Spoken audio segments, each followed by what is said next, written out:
last one, in terms of economic development, promoting quality jobs for local people, when I talk to the economic development people, and they're not here to defend themselves, so it was that the emphasis in the region, and I think largely because of the long period of negative adjustment, has been on economic development, not necessarily we're looking to create sort of quality jobs, and that's why we're doing economic development. So it's been promotion of the region generally, and then promotion to players who want to come into the region to develop the economy. But there hasn't been a emphasis on promoting either the workforce in the region or the capacity to develop the workforce in the region as part of the economic development promotions. The other piece, which is that I noted, is that the 4 areas that we studied is that there's the weakest connection here in Thunder Bay between the economic development activity and the skills training and employment activity. I don't know the reason for that. All I can do is detect that it's not strong. So if if you have some insights into that, it would probably help us with our understanding for the report. I think maybe it's just indicative of what you had just said, where economic development, the focus has been promoting the region. So that's the normal standing. So of course there's a disconnect between that and skills development. And perhaps now, if they feel that they've promoted the region well enough and reached out to key industries and or whatever, maybe now they will start to shift towards looking at skill development, and then that will be a perfect segue into developing those relationships. It's certainly an opportunity space.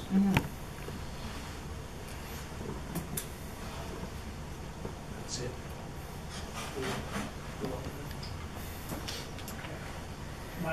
The last area is inclusion.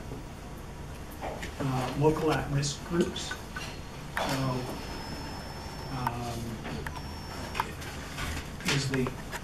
a couple of things at the federal and at the provincial level. There's actually good support for identifying at-risk groups and having policies organized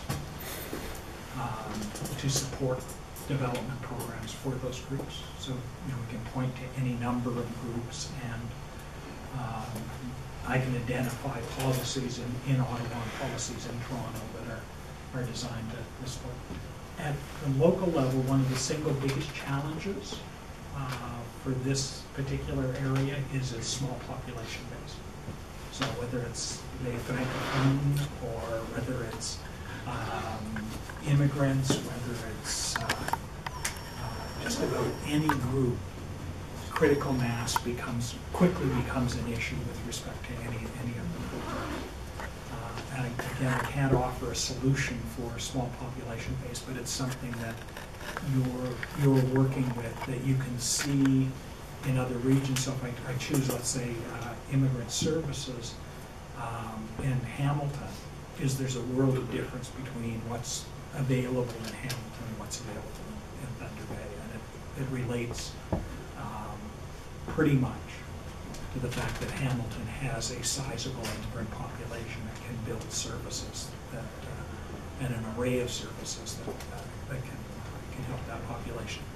That challenge existed on the immigration front in the 2 Quebec communities that are so basically in Quebec, as soon as you move out of Montreal and Quebec City, you have a real struggle with the range of services that are offered to newcomers. So that's really that story. In terms of childcare and family-friendly policies,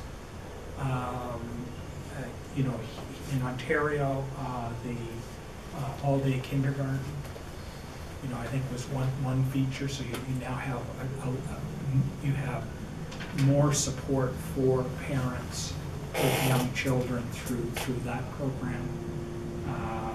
We were trying to debate whether the $7 daycare program in Quebec, which is a different form of policy solution, and the Ontario efforts in terms of using the educational system as a way of providing earlier learning for children, which also provides time for parents to re-enter the work, or to stay actively employed in the workforce is the same. And we could, I can't say one's better than the other. They're two different ways of trying to address a similar problem.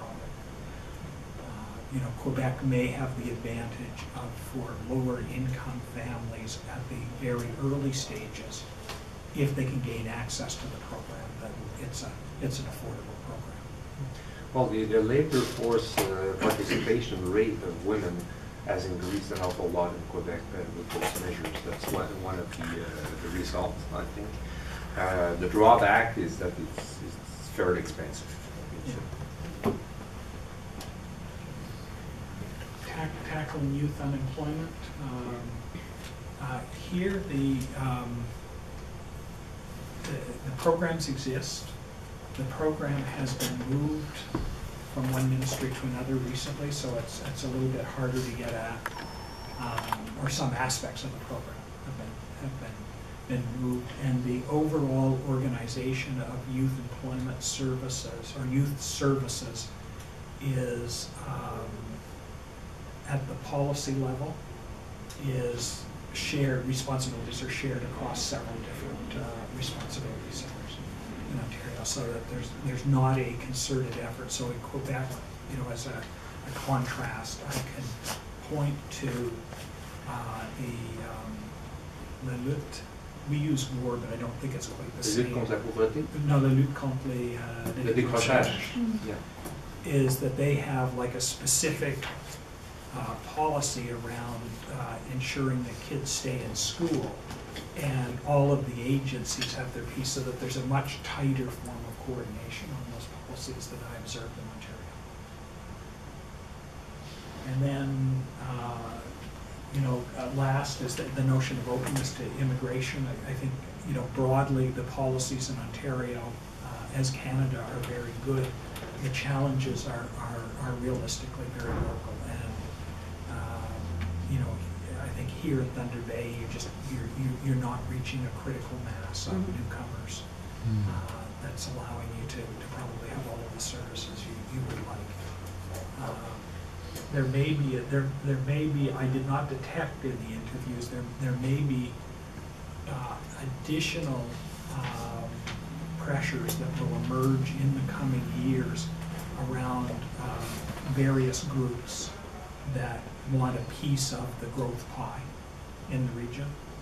So you'll have newcomers will want a piece of that pie. Certainly Aboriginals are vying for a piece of that pie. So there may be tensions between groups, but I didn't detect it in my interviews. So that's the inclusion piece.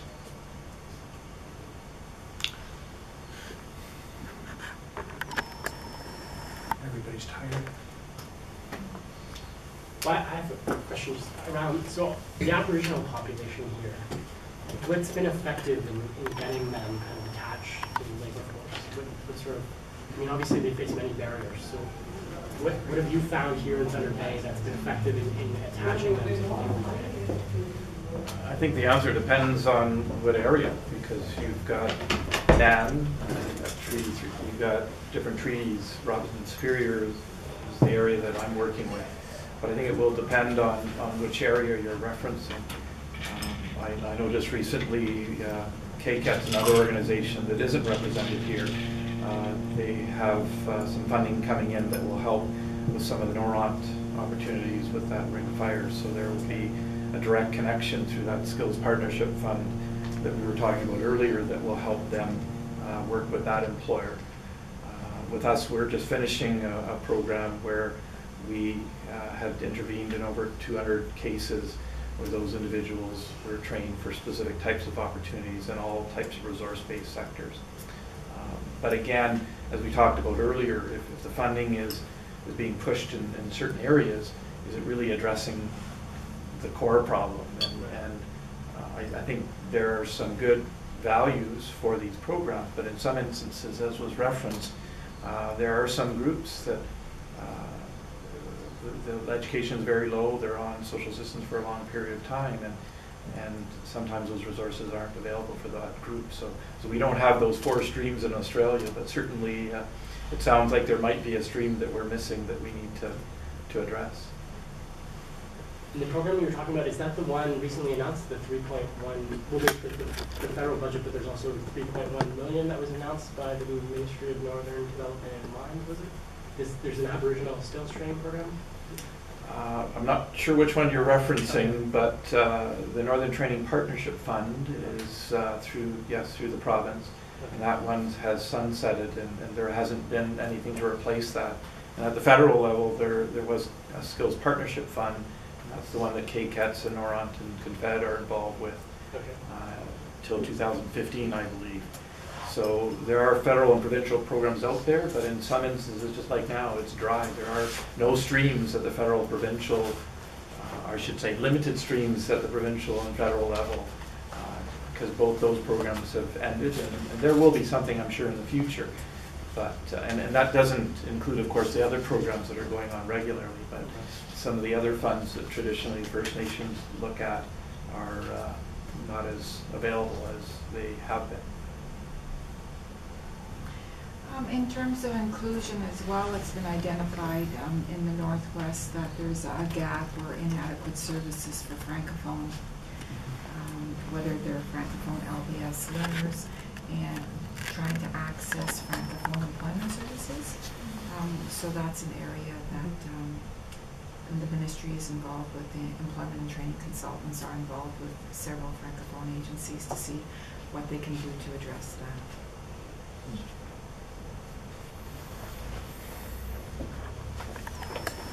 Are there experiments being run in terms of using remote services to, put people in contact with, let's say Francophone services that might not be available in the local community? Yeah, I believe there has been outreach. So, for example, there's a Francophone literacy basic skills agency in Thunder Bay that has consulted with Francophone employment service and a literacy program contract holder out of Sudbury. So it's one host organization that delivers both the employment services and the literacy and basic skills program in French for the Francophone population. So there's been consultations in terms of how is that working, how did that come to be, can they tap into that in some way, shape, or form.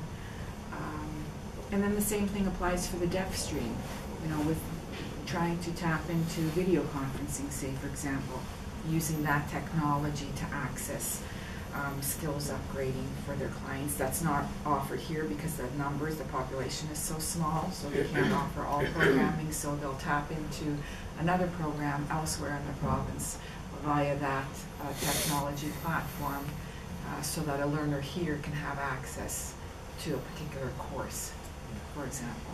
Yeah, it's a very tough policy area because at the transaction level, let's say remote servicing can seem like a solution. Mm-hmm. If your policy objective, though, is promoting the sustainability of a culture in a region, yes, you're actually undermining mm-hmm. that objective as you promote more distance services. Mm-hmm. And one of the observations that is that there are very few places for those kinds of horizontal policy discussions to take place. So what seems like a really good solution for one problem can be in fact creating a new problem in another area. There, I think there would be, I would argue that virtually the only place that those decisions can be responsibly made are locally, because you need to be able to make an assessment of what that local situation is and what the reasonableness is of each of those various policy rules. So maybe that's where the local pilot project is, so that communication then can go back to the policy makers. Yeah. So more of that local decision making. So what would be this pilot project that you're looking at? Well, I mean, I think we've been involved with a number of different sessions about local decision making. maybe there's a pilot that can be examined where that local decisions or recommendations can be communicated to some of the policy, or this institute, or these policy.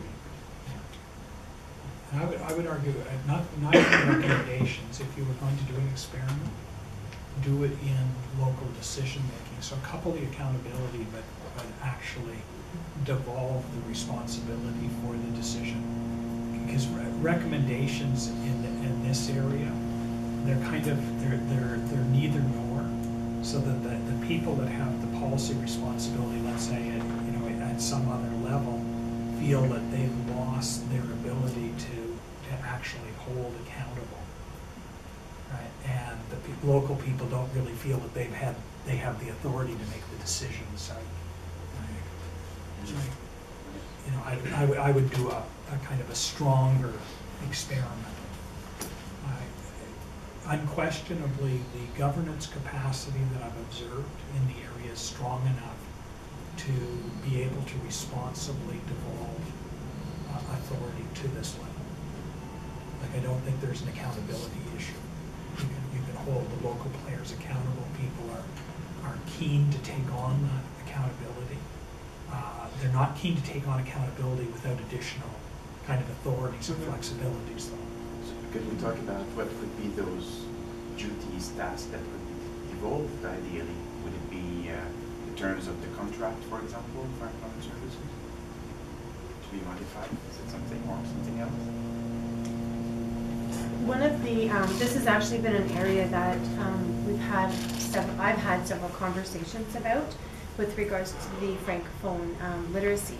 And our Marathon office is designated a bilingual service. So what we've done is we've brought up our employment advisor from Marathon to go in and work with the group. One of the barriers to that was the staffing at the literacy office is only, I believe, one part-time and one full-time. So their primary focus is that literacy piece. We actually advertise jobs in French, and so we're trying to sort of facilitate that. So we can definitely, I mean, we've brought interpreters in because we have a very direct partnership with the Multicultural Association as well.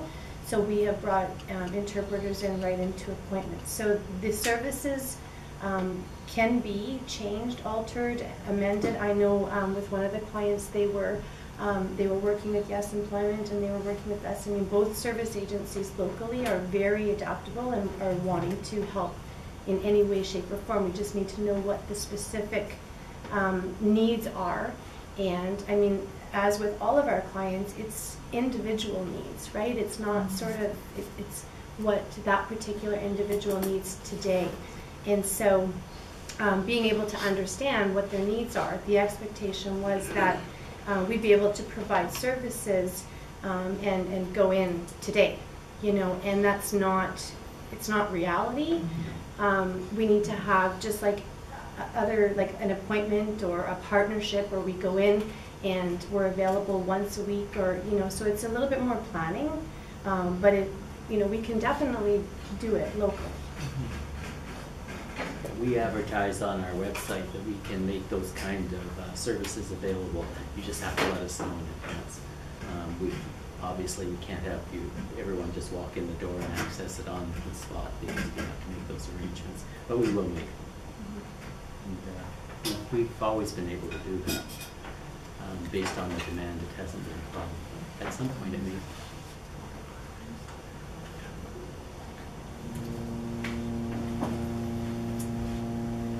Did you want to offer up any ideas on different contracts in different jurisdictions? It could be the same contract, it could be adapted. You can with a contract, what you manage to do is to guarantee efficiency in service delivery, you know, because you have the terms are clear and they are short term. So if you can just adapt that so that you incorporate the local needs better, you can reconcile this drive for efficiency, which is, you know, a priority for the government, which is has to be, you know, maintained and continue. At the same time as you can better meet the local needs and address those issues that we have been talking about. And so in various countries, this is what governments are trying to do, to have this mix of something efficient involving the private sector in the delivery, but with a contract which is adapted to the local needs, that would respect, follow a local strategy based on local data. So we are trying to move in this sort of direction.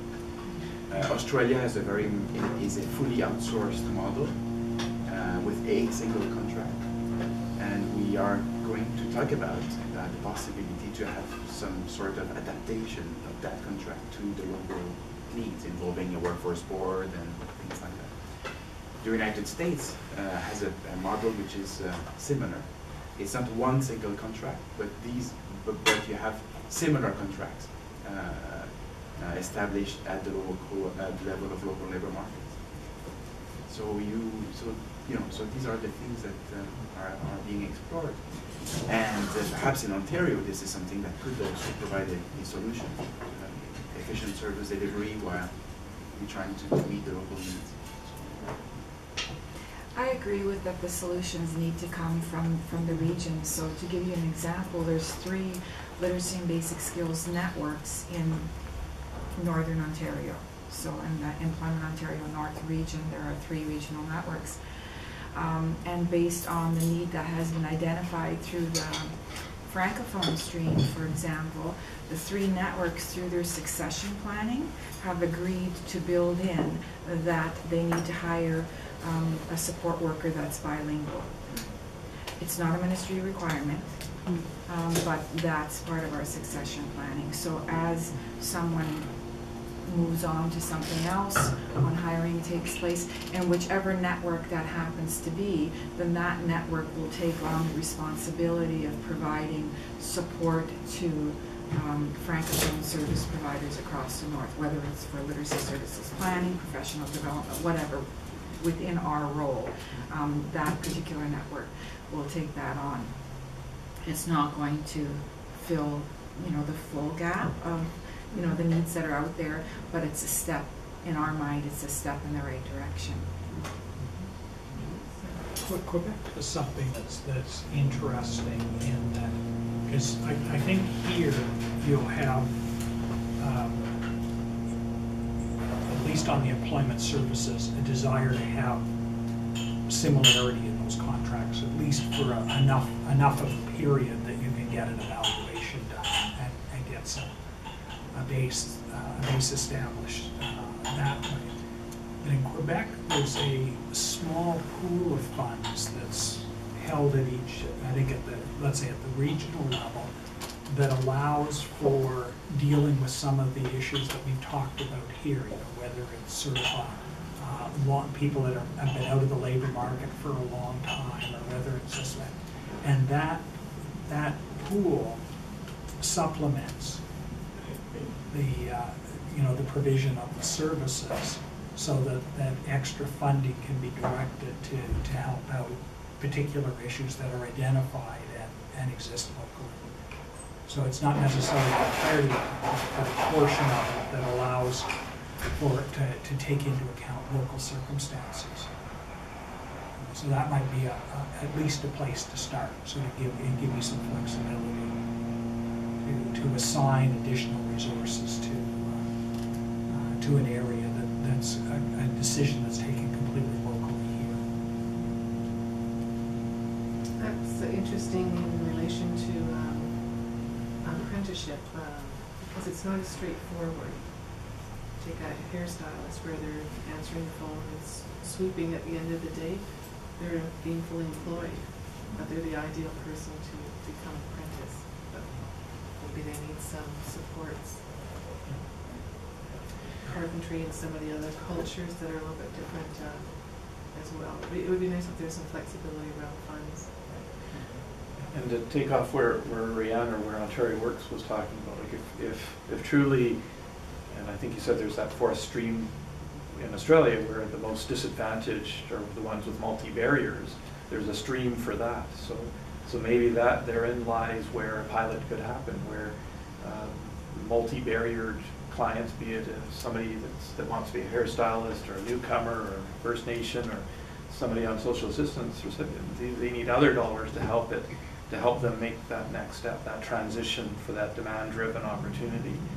So there could be multiple different stakeholders involved, but a pot of money, $1 million a year for 3 years that we would use to make differences in the lives of those different marginalized populations. Because truly, I don't think we have that fourth stream, either federally or provincially. And if that pot could be used or shared by different stakeholders to help make a difference in the lives of that client. There you go. Yeah. If We would take a check. if you were, let's explore another part. One would be that there's kind of a net inflow of funds to the region, of $1 million. Are there the possibilities for, through local coordination, efficiencies to emerge where the $1 million could be found internally if the authority was given to be able to distribute it? It's the challenge to the group then to figure out if we could all come under the same umbrella to agree to work towards that objective of making that client help them get to that demand-driven opportunity. Yeah, and I don't know how pressed you are on the resource side. Because sometimes those efficiencies can be found through tighter coordination and networking. Sometimes they can't. So I can't observe on that. But I would, again, if I was sitting in Toronto and we were having this conversation, is I would throw it back and saying I'm unlikely to have the Treasury give me an additional $1 million, but we may be able to talk into loosening up, some of the guidelines so that we could pool funds differently or something like that. So we use the same amount in a new way that would produce a better result. Redeploying the resources. Yeah. That's the new terminology when you're kind of sitting at the center of these things. Is no new money, then what? Yes. Unfortunately, when you talk about smaller communities with smaller service, that pool of resources is pretty small to begin with. It may be It's not overstretched Hamilton, already. it's not Toronto, it's not Ottawa, it's a pittance compared to what they're dealing with.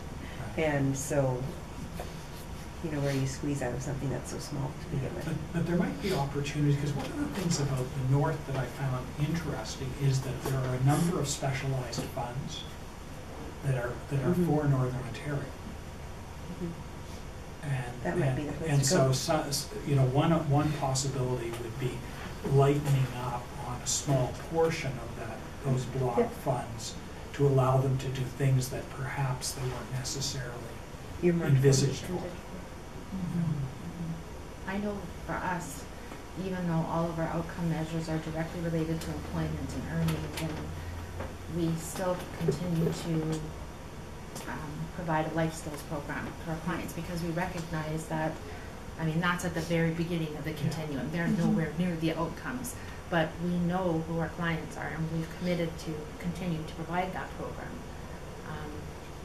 So resources are going into programs that we know we're not going to see any outcomes on the other side of it for a long time. And a lot of our resources, because we're dealing with people that are receiving such minimal amount of money to support themselves every month, a huge portion, I don't know the exact numbers, but of our employment assistance budget is spent just on providing transportation assistance to people.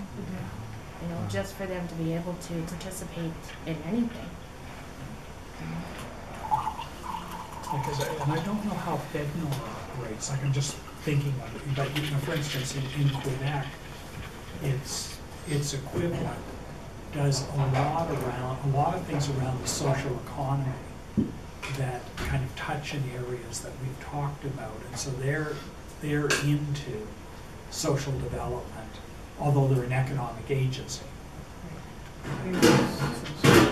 Social enterprise, FedNor, that's a dirty word. Yep. Yeah. You can't use that word. It's all, Yeah, so, but one would argue, because it's the same legislation, that, FedNor and, is it FedQ? C'est quoi l'organisme fédéral? L'Agence fédérale de développement économique. Développement économique Canada? DEC. Yeah, or SED, I think in English. It's Canada Economic Development Yeah. dash Quebec. So they're both FedNor and SEDQ are the same legislation. So there's not a legislative impediment for, FedNor to be, it's something about the way in which the minister responsible and the people that form the agency have decided to structure. And I know on the Northern Development stuff, the Ontario portion, again, it tends to have an economic flavor to it. But one of the things that's been very powerful about the conversations that I have with people here is that the success of development in the North is going to be measured by its social benefits, not by exclusively its economic development. So the biggest mistake the region and the province could make in this area would be over-focus on the economic aspects of development. Like, if I was eyeballing a minister and said, like, you really want to screw up massively. Call Tony Clement. Call him up, yeah. That's exactly what's happening. Yeah, but I mean, that's, my sense is it'll create a huge backlash in the population.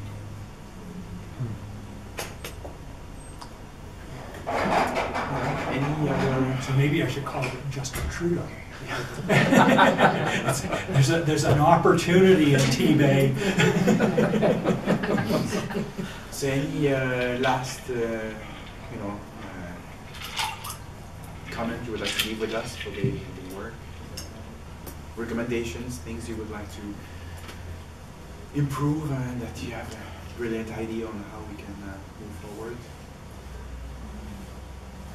For the council, maybe, if there's any...